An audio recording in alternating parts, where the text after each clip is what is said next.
നന്ദിയുണ്ട് എല്ലാവരോടും. ഞാൻ ഇതൊന്നും പ്രതീക്ഷിച്ചതല്ല. നിന്നെ ഞാൻ അന്വേഷിച്ച് നടക്കായിരുന്നു. എന്താ വിശേഷം?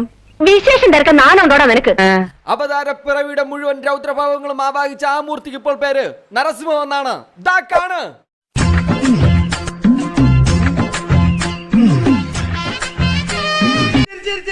കുടിക്കാൻ പൈപ്പിലും വെള്ളമില്ല, കുറെ കെറ്റിലും വെള്ളമില്ല.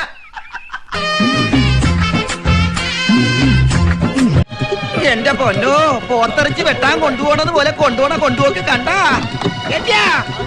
വിട്ടോ. വലിയ ശതമാനം ആളുകൾ ജാസ്മിൻ തന്നെ കപ്പടിക്കുമെന്നുള്ള വലിയൊരു പ്രതീക്ഷയിലായിരുന്നു. നിരാക്ഷരോടൊക്കെ എനിക്ക് ചോദിക്കാനേ പറ്റുമല്ല, അതൊന്നും പറ്റില്ലല്ലോ. അത് ഇത്ര കഷ്ടമായി പോയിട്ടോ. ഓൻ എത്ര വിഷമം ഉണ്ടാവും. കിട്ടിയതിൽ എനിക്ക് ഒരുപാട് സന്തോഷം മാത്രമേ ഉള്ളൂ. കാരണം ഇവിടം വരെ എത്തുമെന്ന് വിചാരിച്ച ഒരാളല്ല ഞാൻ. പോട്ടട സുന്ദരേശ, നിന്നെ പോലെ വിഷമം എനിക്കുണ്ട്. ജിൻഡോ കപ്പടിച്ചതില് ജാസ്മിന്റെ റെസ്പോണ്ട് എങ്ങനെയാണ്? എനിക്ക് പ്രത്യേകിച്ച് കുഴപ്പമൊന്നുമില്ല. എനിക്ക് നീ വിഷമിക്കാണ്ടിരി. എനിക്കെന്ത് വിഷമം? എനിക്കൊരു വിഷമമില്ല. എനിക്കൊരു വിഷമവും ഇല്ല.